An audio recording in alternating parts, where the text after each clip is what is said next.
김병입니다. 오늘 첫 유세를 대구 동성로에서 시작을 합니다. 40년 전에 대구 동성로에 목화다방이라고 있었을 겁니다. 지금도 있는가 모르겠지만 그 목화다방에서 저희들이 대학 시절에는 놀았습니다. 그리고 초중고등학교를 저는 대구에서 나왔습니다.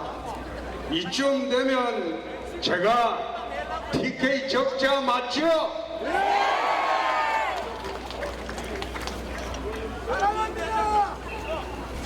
한반도가 위기에 쌓여 있습니다.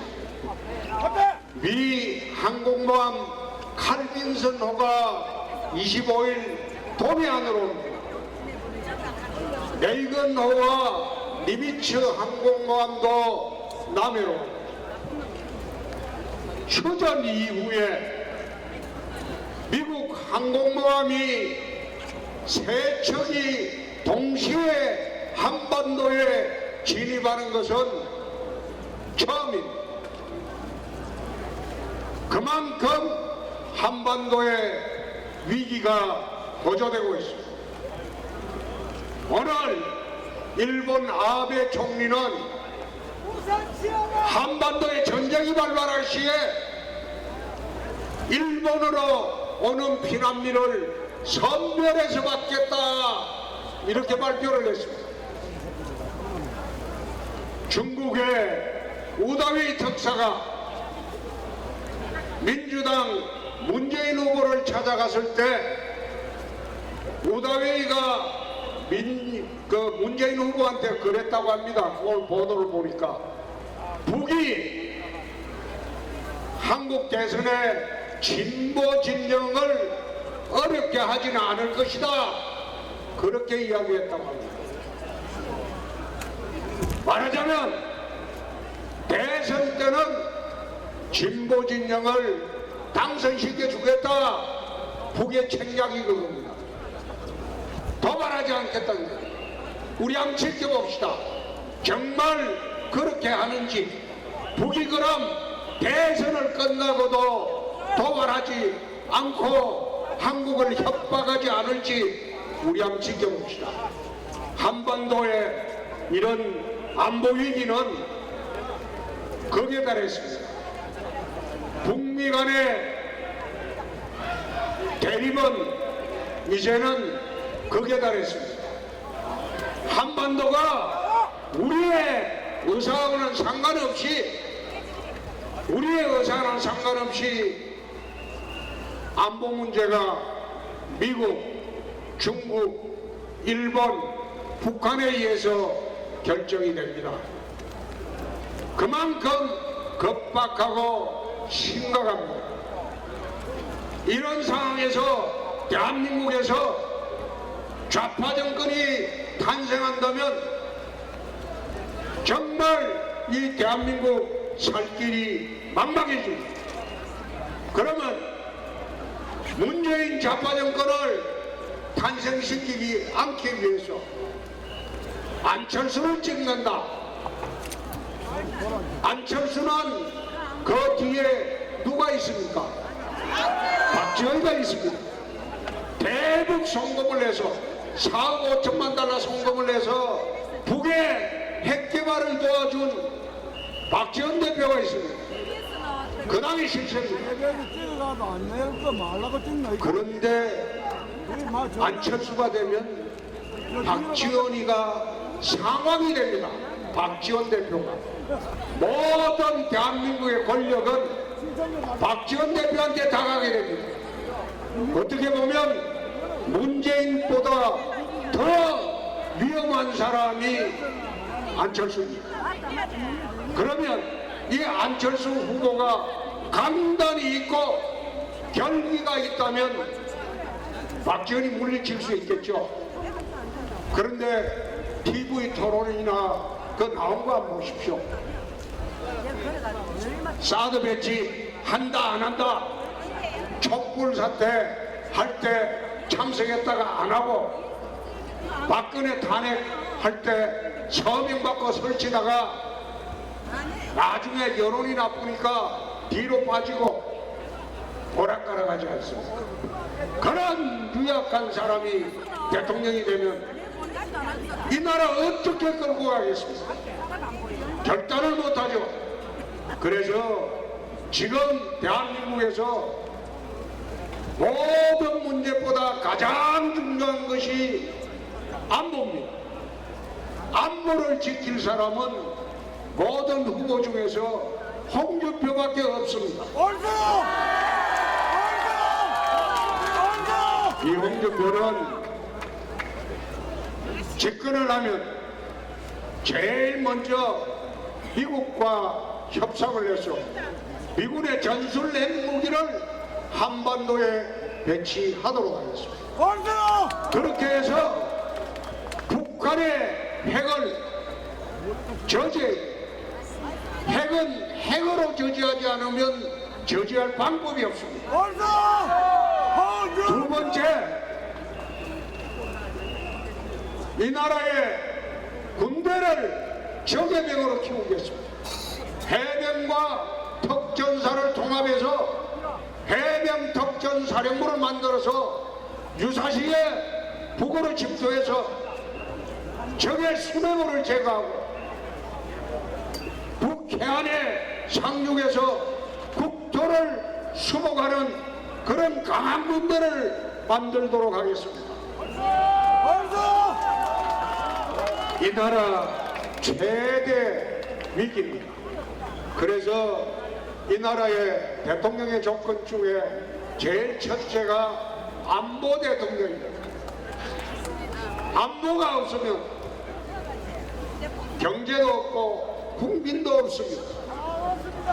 강한 힘을 가지는 것만이 대한민국을 지킵니다. 걸핏하면 북에 가서 회담을 해본들 지난 좌파정권 10년 동안 수십억 달러를 북에 퍼주는 바람에 그것이 핵개발 자금이 되어 한국을 지금 위협하고 있습니다. 그런 좌파정권이 또 등장하려고 합니다. 좌파 1중대가 문재인 당이고 2중대가 안철수 당이고 그런 당에 투표를 해서 대한민국의 안보를 위태롭게 해서는 절대 안 됩니다. 맞습니다. 여러분 제 말 맞죠?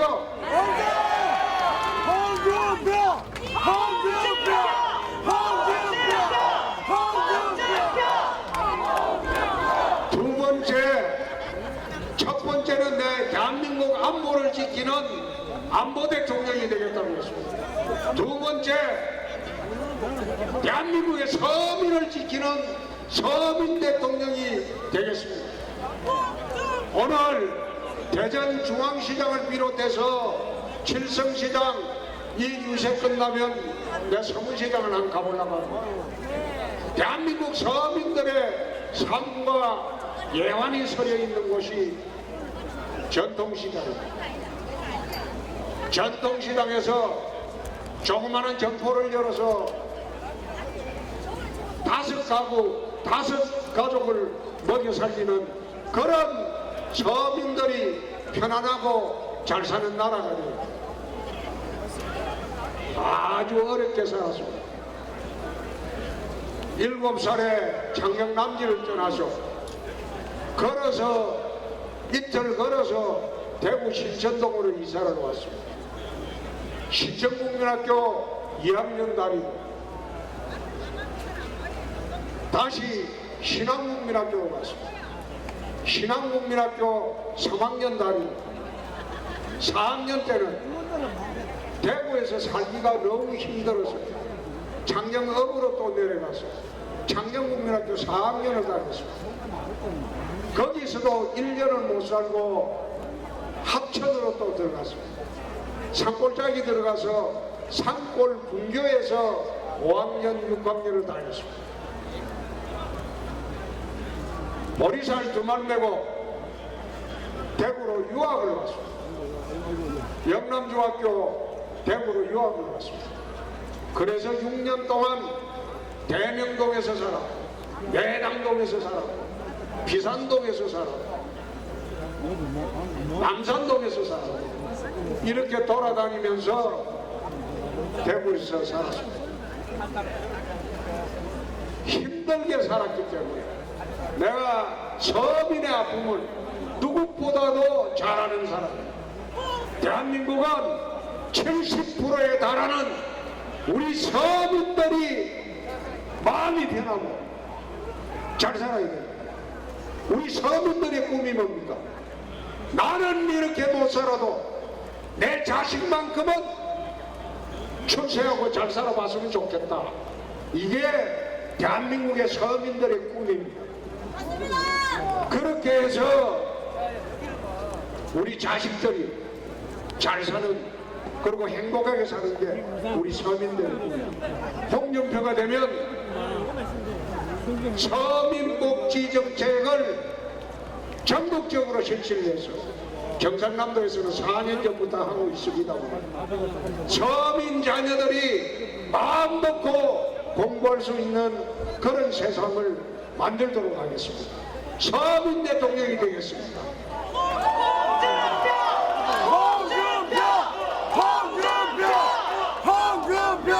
이제 우리 믿고 의지하던 담벼락이 무너졌습니다. 박근혜 대통령이 오늘 기소가 됐다고 합니다. 549억 뇌물수수 혐의도 있다고 합니다. 그런데 자세히 들여다보면 박근혜 대통령이 돈 받은 게 단 한 푼도 없어요. 한 푼도 없어요. 박 대통령이 받은 돈은 단돈 1원도 없어요. 문제는 최순실을 이득을 줬다는 혐의로 기소가 됐습니다. 참 안타까운 일입니다. 무너진 담벼락을 보고 우리 TK 주민들이 안타까워할 시간이 없습니다. 이제 대선은 안 남았습니다. 홍준표가 TK의 새로운 담벼락이 되겠습니다.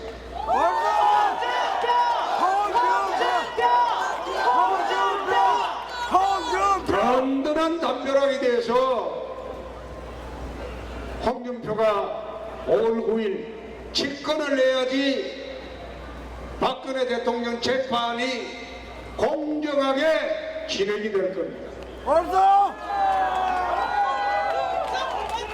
만약 야당이 집권하게 되면 탄핵의 진실도 밝힐 수가 없고 재판도 공정하게 진행이 되지 않을 겁니다.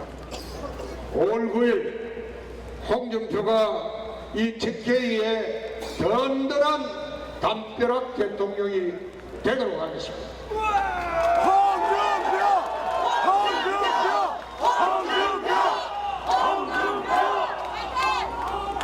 우리 청년들의 일자리를 뺏어가는 주범이 강성기종 노조입니다. 우리나라 근로자의 3%도 안 되는 그런 강성기종 노조가 자기들끼리 이익을, 기득권을 지키기 위해서 일자리도 자기 자식대로 세습을 하고, 그리고 진입을 못하도록 하고, 걸핏하면 스트라이크를 하고, 이렇게 하는 바람에 우리나라 기업들이 투자를 하지 않습니다. 해외로 다 빠져나갔어요. 예를 들어서 모 자동차 회사 같은 경우에 국내에서 자동차를 4대를 생산하면 해외에서는 6대를 생산합니다. 왜 나갔겠습니까? 노조 때문에 못 견뎌서 나간 겁니다. 이 해외에서 6대를 생산하는 이 세상이 되고 보니까 기업은 손해가 없어요.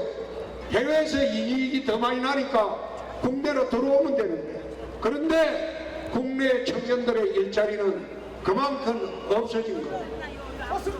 예컨대 삼성전자 같은 경우에 베트남에 가면 4만 명의 일자리를 마련해 줍니다.